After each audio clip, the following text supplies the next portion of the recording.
Families raising children with disabilities face a variety of challenges and complexities in financial planning. Developing the right strategies now can ensure that loved ones have the assistance they will need in every aspect of their life. EP's annual financial planning issue offers practical advice and valuable resources to help overcome these challenges. To read more, sign up for Oscar Mike Radio is a proud podcast partner of REITs Across America Radio, heard every Thursday at 11 a.m. and Sunday at 8 a.m. Eastern. They're also big supporters of the nonprofit I Got Your Six, Two Lives at Once. And with every wreath you sponsor through Oscar Mike Radio, $5 goes back to this great organization dedicated to making a difference in the lives of veterans, law enforcement, firefighters, and first responders battling PTSD. Two Lives at Once pairs these brave men and women together with dogs rescued from kill shelters. In this way, two lives are saved at the same time by saving each other. Donate now. Go to REITsAcrossAmerica.org/Oscar Mike Radio to help. That's REITsAcrossAmerica.org/Oscar Mike Radio.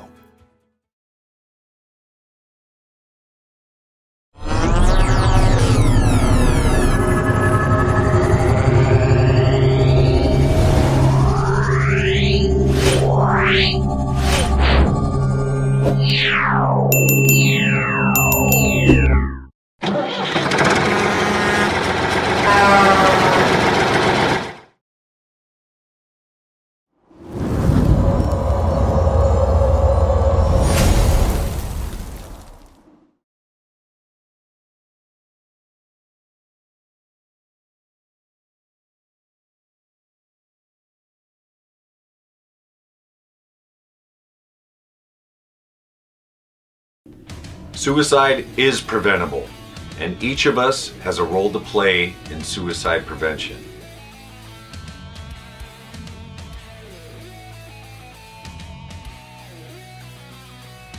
Suicide is complex. There is no single cause. And it's not always a mental health issue. It could be loss of a job or home, financial or relationship issues, pain, or leaving the military. Suicide does not discriminate. It affects all ages, races, and genders, veterans or not.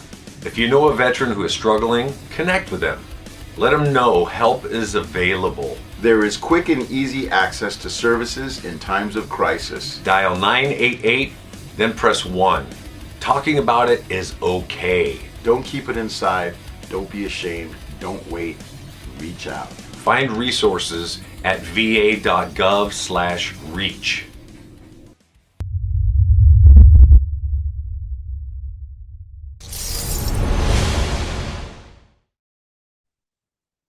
Hello and welcome again to Oscar Mike Radio. My name is Travis, Marine Corps veteran and your host. Oscar Mike Radio is part of the Hubazoo Network. You can find out more on hubazoo.com. I want to thank my sponsors, Joyce Asek of Asek Real Estate, Army National Guard veteran Mark Holmes of Reapers Detailing and Power Washing, and my supporters, Cason Shaving Company and Exceptional Parent Magazine. Thank you both. I think this is a first for Oscar Mike Radio. I think so. I've had parents on before. I don't think I've ever had a parent quite like this one who you could argue, I think Chesty would probably approve of her being an honorary Marine because she has not one, but two sons in the Marine Corps. So she's like doubly awesome. And she has a very cool show called Conversations with a Vet. I've been on it, and I cannot wait to introduce you to and talk with Carolee Hagstrom. Carolee, welcome to Oscar Mike Radio. Thank you so much.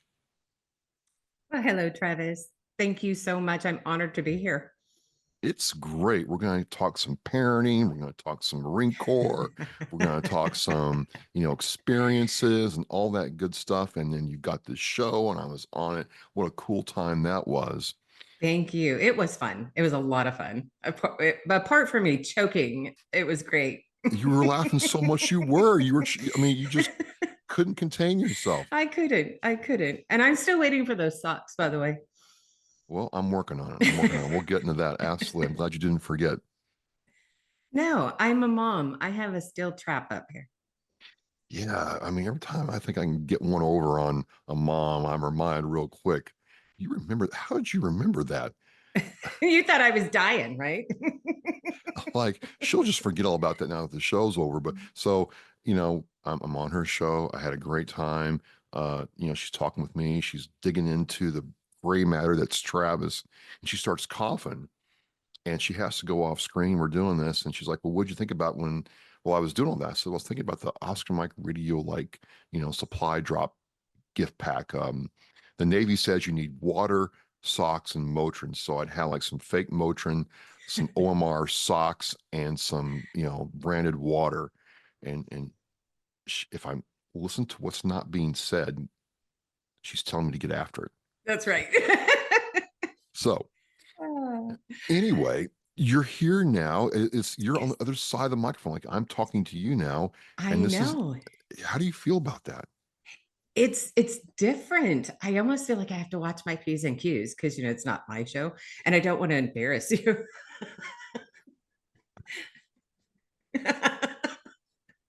I don't know. I mean, watching you turn red on I international know. air, I mean, I'm not embarrassed. I mean, there's not much I haven't seen. So just relax, listen to the sound of my voice, and let's have a good time. Your voice is very, very soothing, must Oh, say. Yes. thank you. Thank you. Where in the US did you grow up from? Because is it the South with Carolee, or was it somewhere else? Talk to me about that. So, Because I got it wrong, people. I was calling her Carol. She's like, my name is Carolee. I'm like, oh, I thought you were like true Southern, but maybe you're not. I don't know. but to be fair, I waited till the end of the show to correct him. Like, I did again, I didn't want to I truly believe you don't berate people in front of others. well, you didn't berate me. She's like, my name's not Carol, it's Carolee. I'm like, oh, well, if I had known, I would have. I know. I would have done it sooner. That's okay. I get it a lot. I get called that and Karen and uh, Christy and I don't know. Like half of them just don't even hear the name. They forget it 30 seconds later. Well, I'm glad I didn't do that. So, at least I was somewhat close. But where does Carolee hail from in terms of her American experience? So I am Jewish. And for those of you who do, well, Jewish descent, so I guess I should say that. Raised in Nevada. And my aunt, I had an aunt, Carolee, and she died at an early age. So what happens is in the Jewish tradition, if a female is born, you're named after a deceased female. And if a male is born, you're named after a deceased male.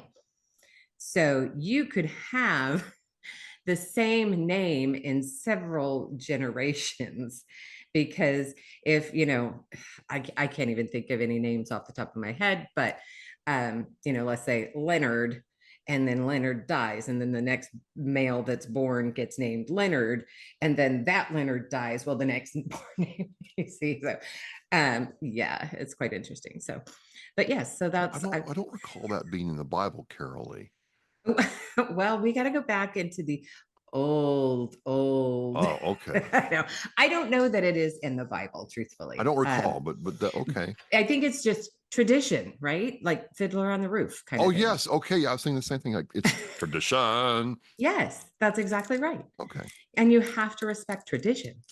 So it's a lot like, which probably, I don't know if it's in the Bible or not, but it's a lot like, in the Jewish tradition, you don't have beef and dairy on the same plate or served at this, and you specifically do not even use the same utensils that you would use for beef that you would use for dairy. I know. Man, with me, Carolee, it's as fast as in the input system as possible.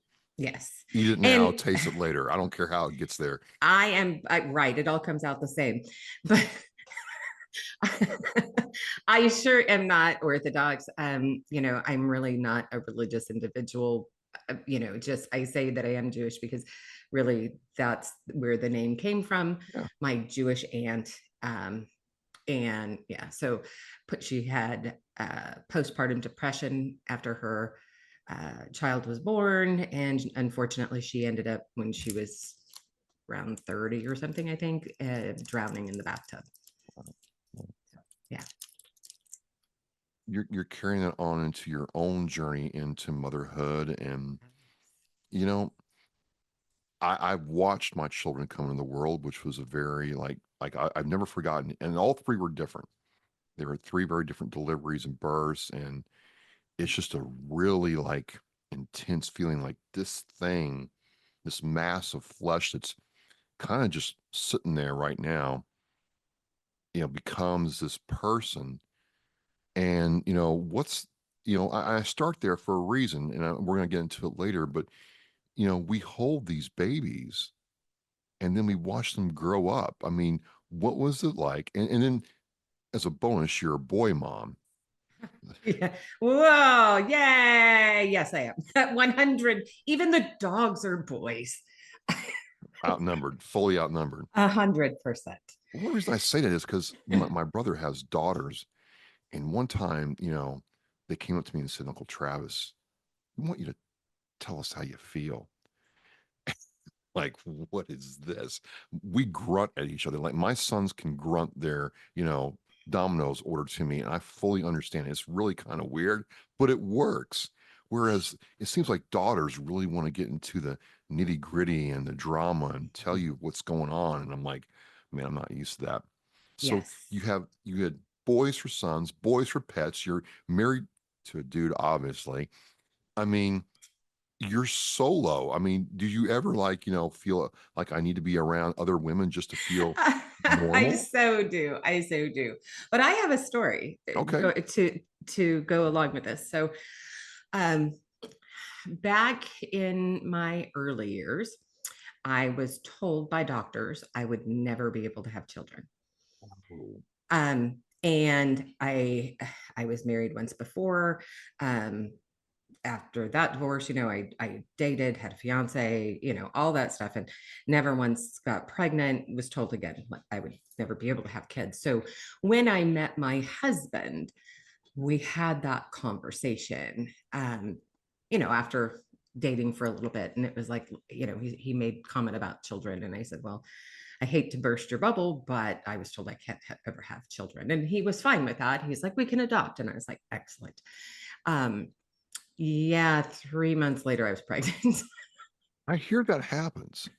Like Yeah. it Yeah. just happens once you decide to adopt, or someone adopts a child and then all of a sudden they can have kids. It's like Yeah. maybe the body just really relaxes. I don't know. Well, it was for me, it was a lot more than that. There was a lot of scar tissue, Oh wow. endometriosis, just a lot of things happening. So, again, it was just one of those. So when I found out I was pregnant, I I call my mom, and I had not told my husband yet. So I called my mom. I know. Well, he was working, so he wasn't home yet. And I wanted to tell him face to face. And my mom didn't believe me, that I was that I took a little test, and on a stick, and that I was pregnant. So she comes over, she grabs me, takes me to the clinic for blood work. And only then, when it came back positive, did she believe me, because she knew I, had told her that the doctors had said I would never be able to have kids of my own. So I'm all prepared and to tell my husband that night, and he calls and he's like, yeah, I'm gonna go out with the guys after work, have a few drinks. And I'm like, okay, I'll tell him. Well, then he comes home and he's kind of not, in the right frame of mind, and I'm just, by this time it's like hormones. It's like you're fine until you find out you're pregnant, right? And then it's like excuses for these hormones to just go. So That's what it was. Okay. All right. yes. And so, I roll over and I'm crying and he's like, what's wrong?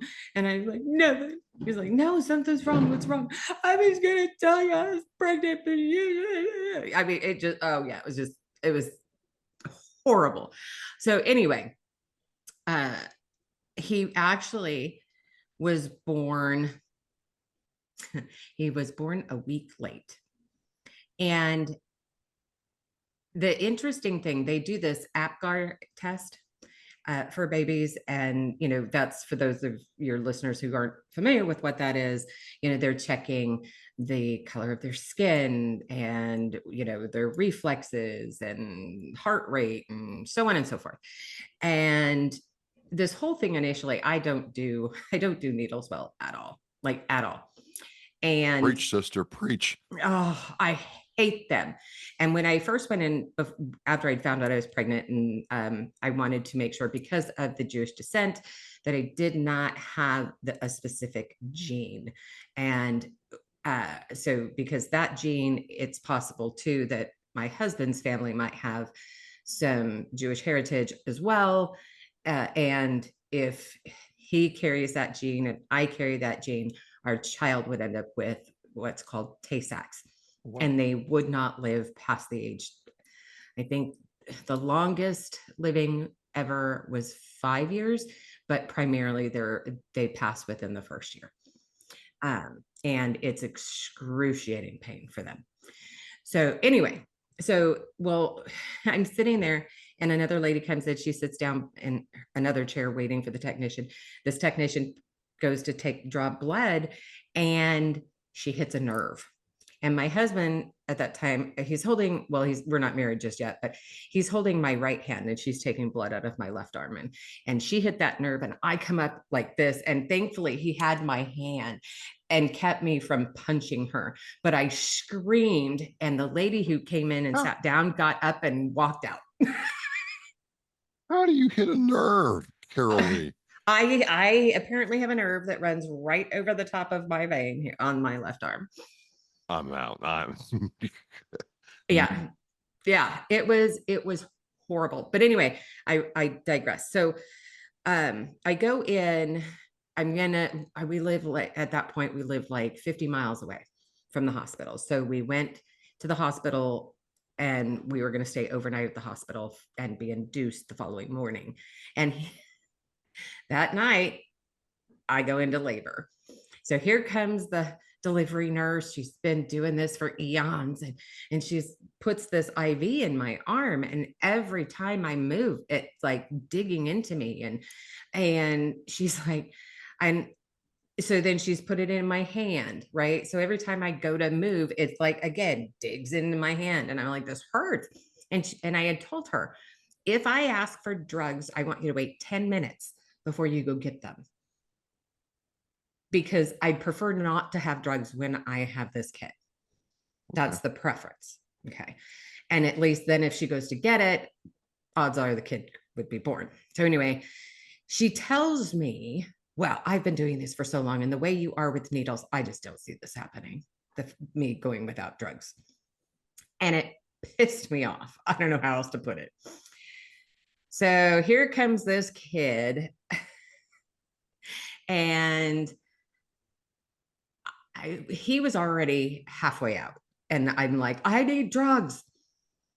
And so they came back and it was like, I don't know, 5 micrograms of fentanyl, something really minute. And, but by this point, I mean, he was already pretty much out. So, he was, I would say easy, as far as that goes, great child to raise until he started teething, but he would sleep 11 hours straight. I remember the first time I woke up at the first night I had him home. I woke up and I was going to wake him up to feed him. And then I'm like, what am I doing? This is stupid. I'm not going to train him to get up every 3 hours just to feed him if he is sleeping comfortably. So yeah, never had an issue. Let me ask you this.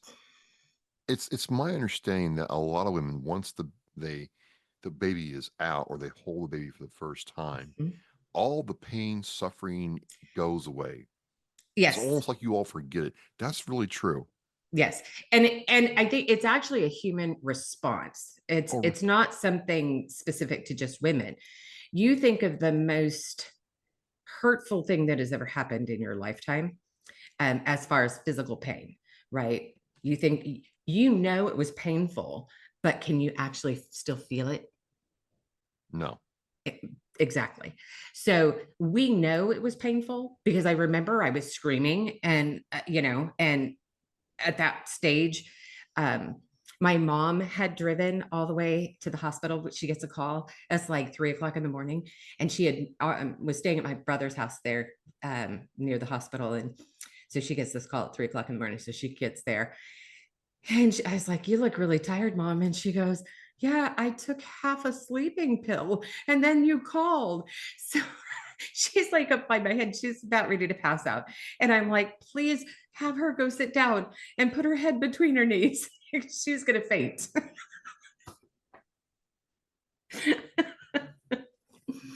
Yeah. And then my youngest, 25 days, or excuse me, 25 months to the day apart. And he he was different. They actually did have to induce, but I didn't have any pain medication, no epidural, none of that. But come to find out, I actually had kidney stones while I was pregnant with him. And it wasn't until 3 weeks afterwards that they finally went in and blew him up because they were too big to pass. Wow. But I kept thinking he was stuck on my hip as I was delivering him. It's like I kept saying, he's stuck, and they're just ignoring me. And So, then, oh, I do have one more thing. So my oldest Marine was actually adopted. okay. And my husband and I adopted him. He was 25 years old. Oh, very nice. In a court of law, legally adopted him. And so here he was already grown when he came into our family. So he is our oldest baby. All right. Well, adoption's a great thing, and I wish more people did it or could do it. So I'm glad that worked out. But regardless, how did both? Because sometimes us boys, especially, will say, "You know what, we're gonna do? We'll coordinate stressing mom out." I Is mean, that what it is?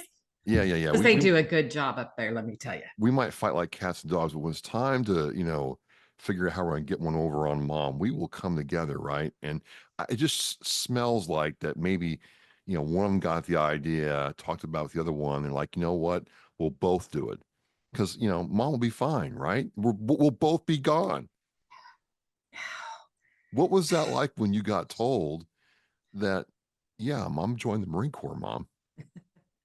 Well, thankfully, our adopted son he actually, when we met him, he was Army National Guard, and he had been deployed twice to Afghanistan as route clearance.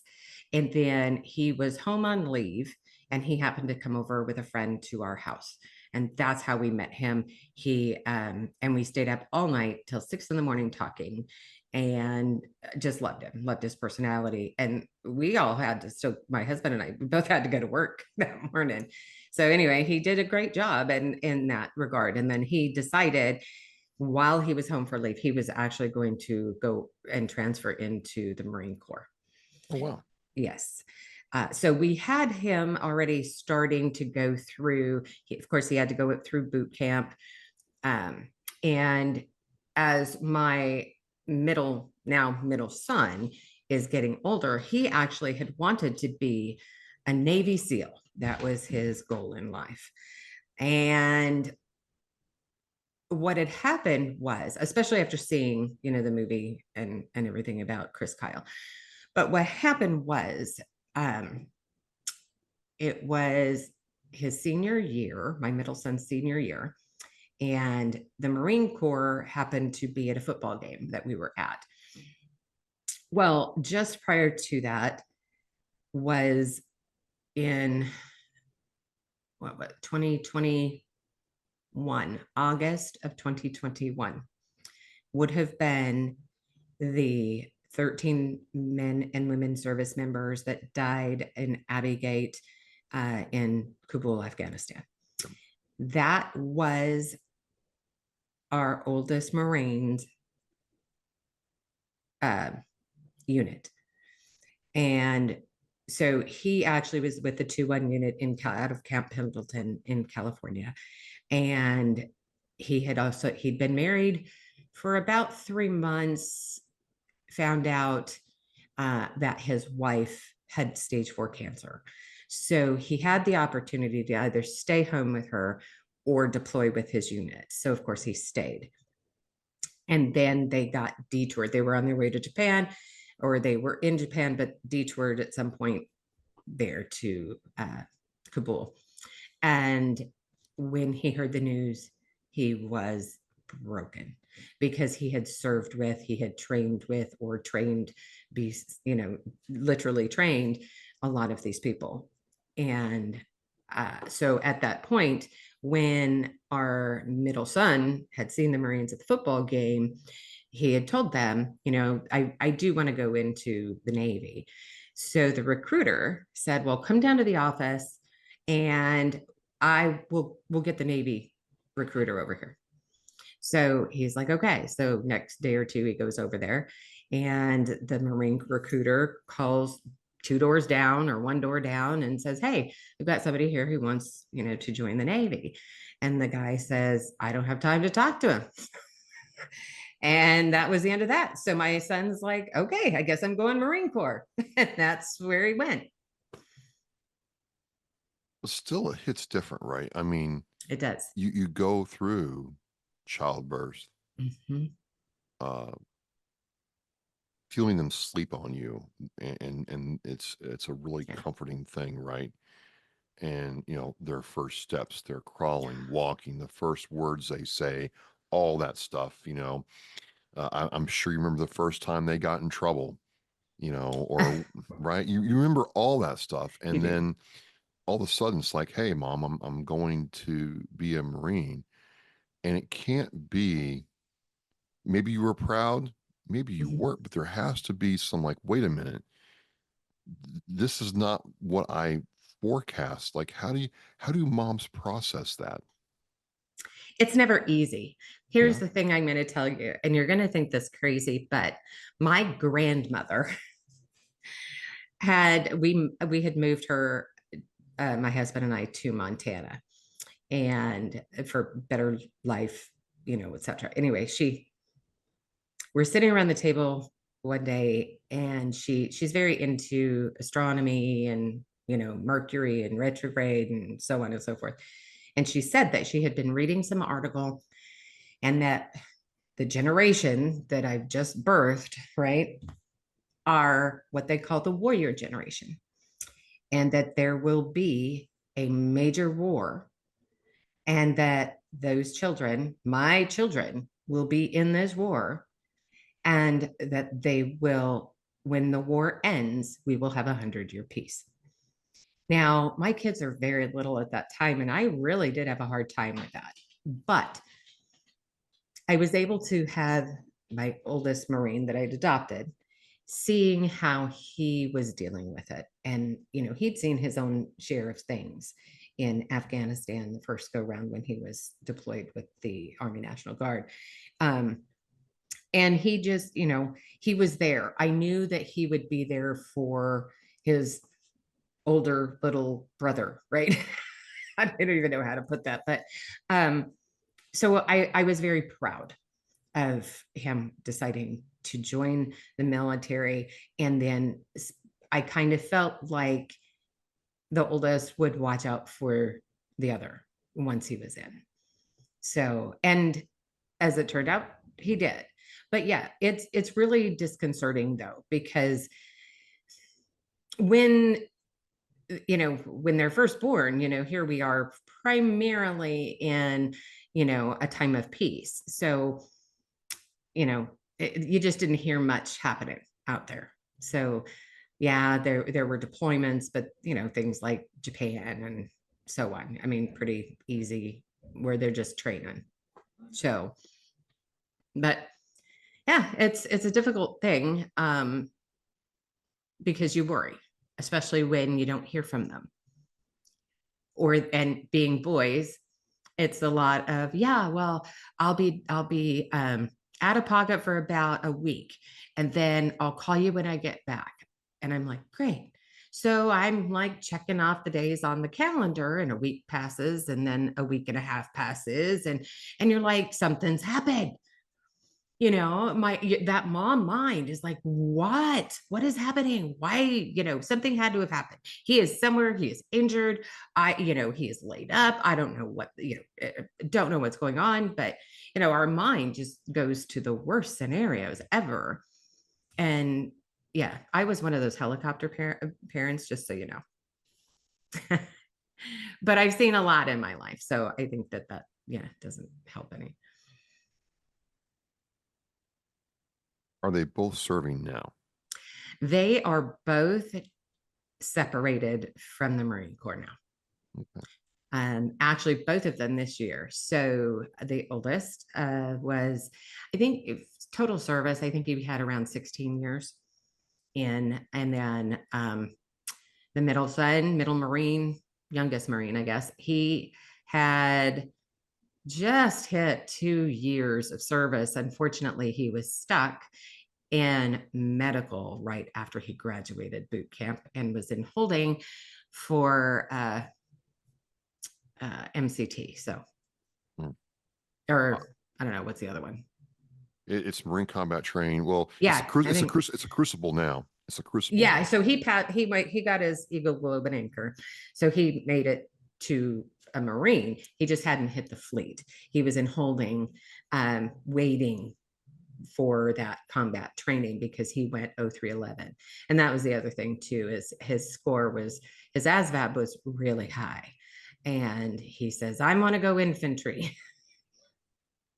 And his recruiter said pretty much F you is what they told him. Well, mine did the same thing. I got a really good ASVAB score. I'm like, I think I'd like to be a machine gunner. He's like, no. But no, I wasn't given a choice. I was, but I wasn't. So I get that. But so they went in and they served for 4 years, 8 years, somewhere in between. So my youngest Marine, his contract was 4 years, but he was, after he graduated boot camp, he had his 10-day leave and went back within a week of sitting there and holding, waiting to get picked up with a company and so on. He ended up with an adverse reaction to the COVID shot. And so he ended up with Bell's palsy. And that hung around for roughly 6 months. They let him stay in holding MCT for a bit, like in Iraq with others that were still waiting to join the fleet, or a training company. But after they realized, it's taking too long for you to heal that, because in addition to Bell's palsy, he ended up getting what's called trigeminal neuralgia. And so it's a nerve thing. And so you've got two nerves, the 7th and 8th cranial nerve on each side. And when he would stress out, when it was cold, when wind was blowing on him, it would be excruciatingly painful. And that term it was called suicide disease back in the 1800s. And the reason was because the pain was greater than, and I'm quoting, childbirth and amputation. And so they eventually moved him to Lima Company, which is the Marine Corps' medical. And it was hell. It was hell, not just for him as a newly minted Marine, but also for this mom, because he would call me in tears, telling me that here he is. He's in so much pain. He cannot walk because he's on the max dosage of gabapentin a day. And so he can no longer walk. It's caused so much dizziness. He has to be buddy carried everywhere he goes. He is pretty much confined to his rack. So his muscles atrophy. He loses at least a solid 30 pounds, and he wasn't very big to begin with. And the whole time, the staff sergeant, the first sergeant, the gunny that are all overseeing medical are telling him he is a liar and a faker. Hmm. Yeah, it was ugly. It was really ugly. Yeah, I never liked the whole mandatory COVID shot, and yours is not the only story, and that certainly, you know, changed the arc of his life. And you're It having did. to watch all that, and this is where, you know, I kind of want to dig into. You know, you are the mom. You Mhm. know your son. Right. You know his brother, and you're having to watch this, and you know, later you find out that a lot of moms, a lot of recruiters will sit in front of the parents, and the moms remember this, that, hey, we'll take care of your son. He's going to be okay. We're going to take care of him. We're the Marine Corps. And so they're like, okay, you can do this. You know, mom doesn't like it, but we can do it. Right. And then it had to be some like, because it's not like he got hurt training or in combat. It was the jab in the Right. vernacular, and you must have been powerless to help. 100%. But I do have to say, I give the biggest kudos to his recruiter and Oh, really? recruiter's office. And here's the thing, having an older brother that's in the Marine Corps.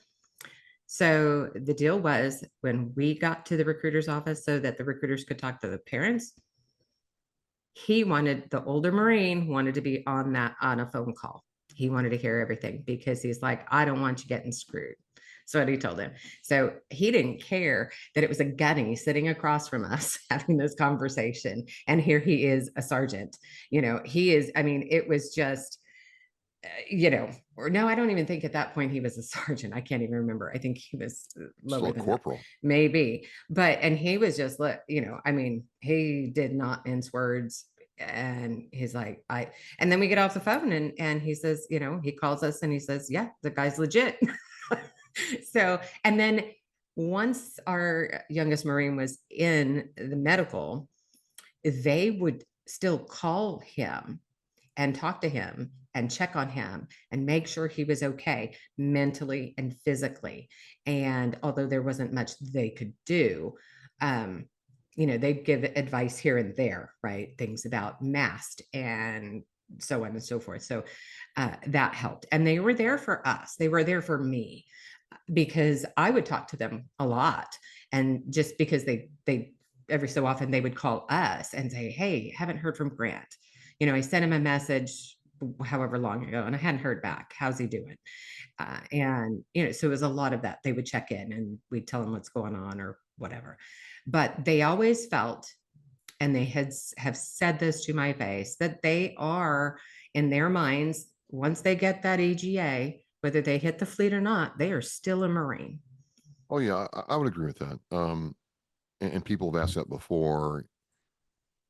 It's like once you complete boot camp, and I said, you know, I went to boot camp in San Diego, and you know, the lore is once you go up the Reaper, you're a Marine. But no, you're a Marine when you get your EGA You are. that day, whether you go in the fleet or not. And people ask me why. I said, because I said, you don't understand. I mean, you can literally get out of boot camp and get hurt on leave, or come to MCT if you're not a O3 or infantry school, get hurt within the first week and get med boarded out. I mean, it happens all the time. And so, you know, if you have that EGA and you didn't go to the fleet, you still earn the title. It wasn't Yeah. given to you. So in my mind, your son is a Marine, and you know the full rights and privileges of a brother Marine. Absolutely. So, let's just put that to bed, please. because it's really unfortunate when people say, well, you didn't serve in the fleet, so you're not Marine enough. No, Right. no, you did what you had to do. Is he convalescing now? Is he getting better, or how's that working out, He Carolee? actually is getting a little bit better. So while he was in, after a year of being on this toxic gabapentin, um, he finally got to go see a Navy neurologist who actually decided to read his chart. Wow. Imagine that. I know. And he stepped in and I was like, you be sure you tell this doctor such and such and such and such and such, right? I mean, this is mom mode, right? Because this kid would forget what he had for breakfast every day. And, I mean, that's him. So, I'm reminding him, make sure you tell him this, this, and this. And so he calls me afterwards and he's like, Mom, guess what? She actually diagnosed me. And I was like, oh, okay. And what did she say? And he goes, what you said it was. And I said, oh, and that is, and he goes, trigeminal neuralgia. I said, well, is it because you told her about this? And he goes, no. He says, she actually read my chart before I came in. But that's scary in a way. How long did your son suffer because people didn't actually read what was right in front of them? 2 years. 2 years. I can tell you this. And at some point, I want to start an advocacy group for all military service members that are in medical for all branches. Because the stories, as a Marine mom, I see a lot of mom posts or, what have you, groups for Marine moms. And the stories that are being told are through the roof. Things that happen in medical should never happen. I mean, my son's a prime example, but, he's getting calls from others saying, guess what they're trying to do now? Guess, and he had a rack mate in medical who had a TBI and was stuck there for 3 years. 3 years. That is just a load, man. You're not getting to go home. You're not getting to have family. Yeah. It's a very lonely existence. Is this where you started coming up with the idea for conversation with a vet? It is. I knew that my oldest Marine he was kind of thrown around the idea of getting out and had been for a couple of years. And he'd recently remarried and so he was commuting every weekend, several hundred miles. And I think he just was ready to be done.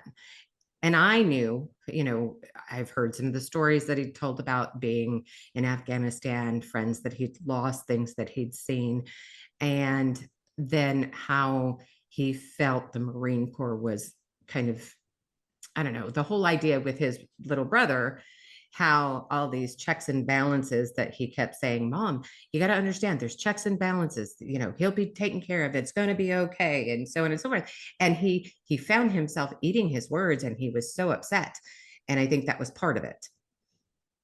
So, yeah. They're out now. You're doing conversation with the vet. Mm-hmm. What do the conversations center around for you and your sons? I mean, is it, hey, Mom, we're going to try to get our life going again, or we're going to give you some grandkids now, or, how do you, what's you all's relationship like?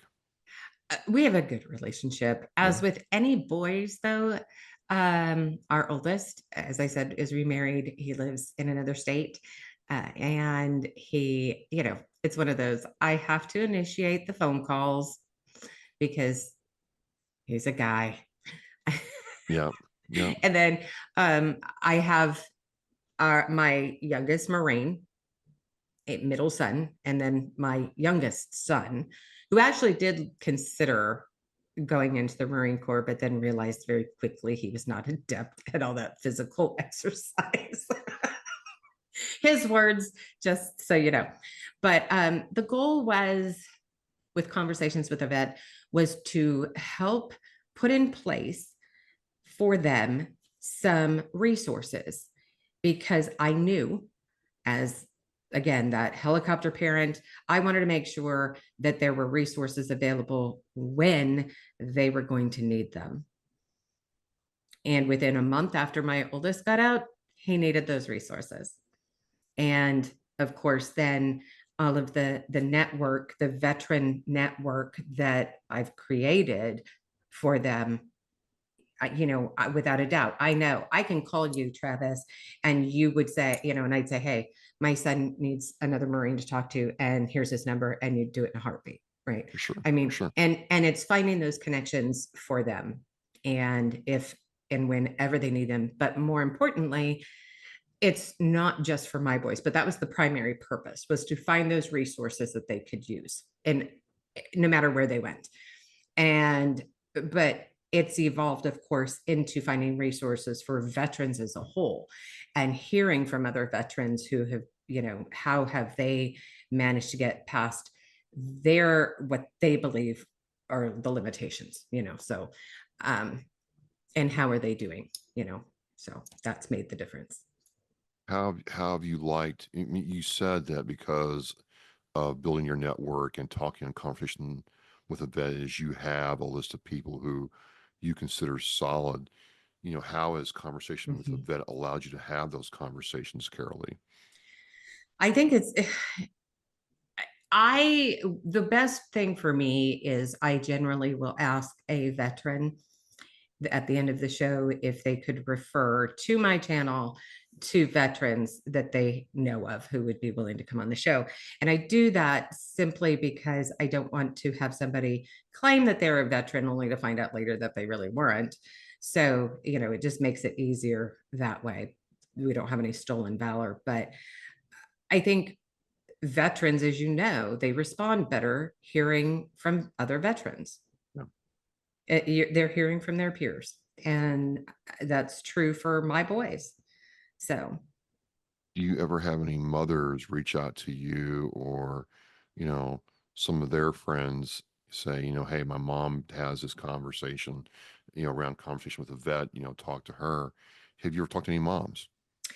I've talked to moms, but they have been veterans. Okay. But again, I am not opposed to talking with moms or dads of military kids. I'm not opposed to that. Yeah. Because you're right. It is important to hear how that affects us as parents. Well, I came on your show, and I really liked how it didn't feel like a production. Like you were really interested in, what's going on behind the eyeballs, and, you kind of poked and prodded a little bit, which was very cool. And, I think we need to hear more of the mother's perspective. You give your children to this country, and you don't know if they're going to come home. Right. The least that can be done is to make sure that, everything is done to take care of them.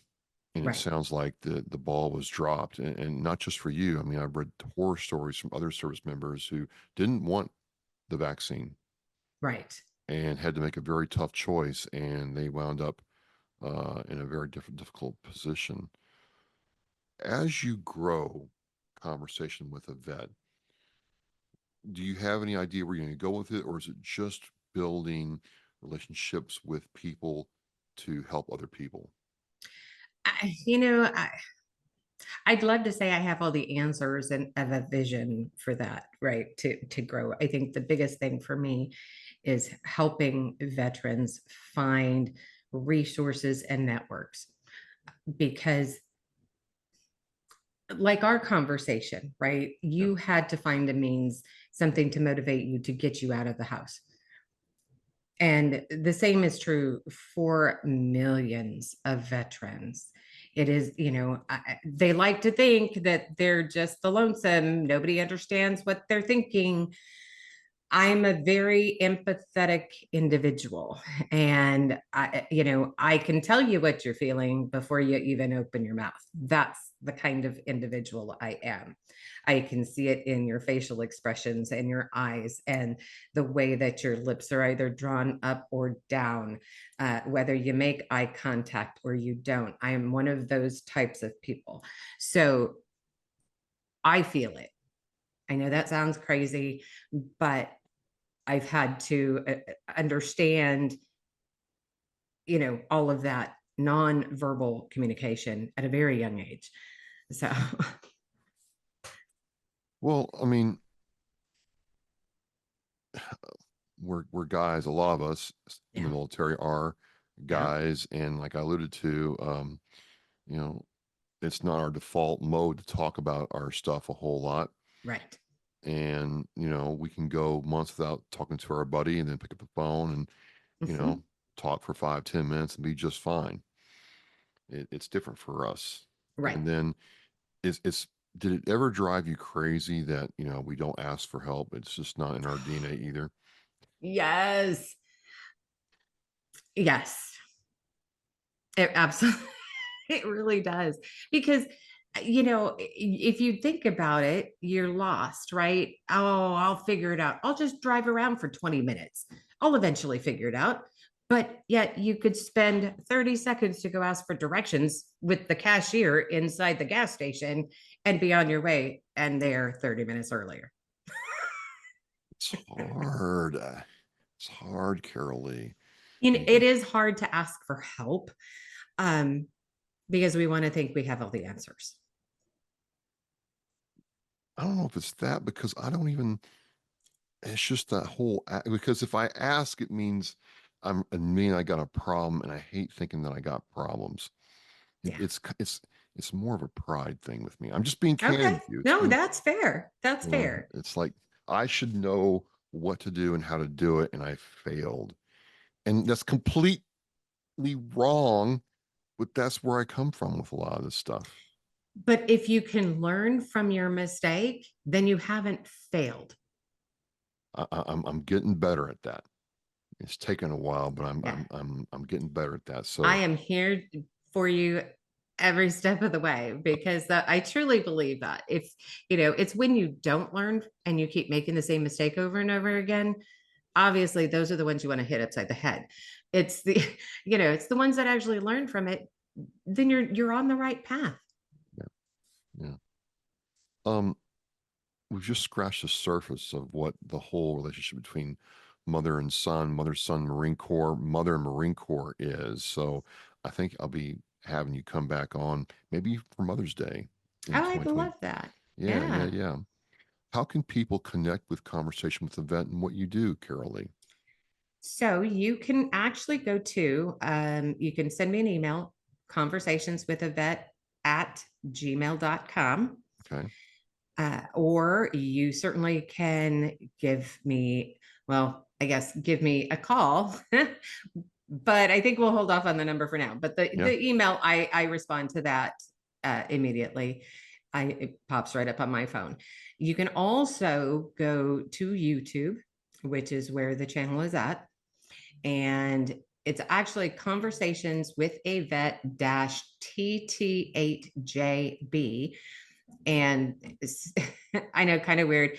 And because I initially, when I did it under my own name, and I just changed my personal YouTube channel over, and it was Conversations with a Vet. And then I was like, no, I don't want to do that. I want to keep it separate. And so I went to do this new one, and it wouldn't let me. I had to add those little, or it added those additional letters behind it, but it's all good. So we want to have, obviously, everybody come in, join on the chats. You can certainly ask questions in the chats, and with whoever the guest is. And then also it's recorded, so you can share it with family, friends, any veterans you know of, because that's the important thing, is getting the word out about these stories, yours included. For sure, for sure. Well, Carolee, I've had a fantastic time talking with you. It's just been really insightful as a parent, but I'm a dad, I'm not a mom, and so Mhm. I understand the experience is really different and real personal for a lot of reasons, obviously, for moms. So I just want to thank you for sharing so openly and candidly. I will have the links to Conversation with the Vet in the Oscar Mike Radio show post. You can go and check it out. And I'm going to keep working on those socks, Carolee. How about that? I'd appreciate it. At a minimum, the water. All right. Deal. Well, you guys have a great one. Thanks again, Travis, for having me. Appreciate it. Absolutely. As we say in Oscar Mike Radio, we're mission in flight. We will see you next time. Thank you. Remember, Anna teaches our mission. We care about it. We do it every day. But I think there are things that just hit you and give you a reason to go on. The theme for our 2024 for Reach Across America is Live with Purpose. It just seemed to fit in with the vows of the REAP, the 10 attributes that we feel represent our United States military. I thought, what a great opportunity to put those two things together and show our kids through how we act some of the things that can make their lives better, their communities better, and by doing that, the country better. For me, Live with Purpose, I think, it's a mindset. Set some guidelines and then go out and purposefully make life different, make a change. It's an opportunity to set an example.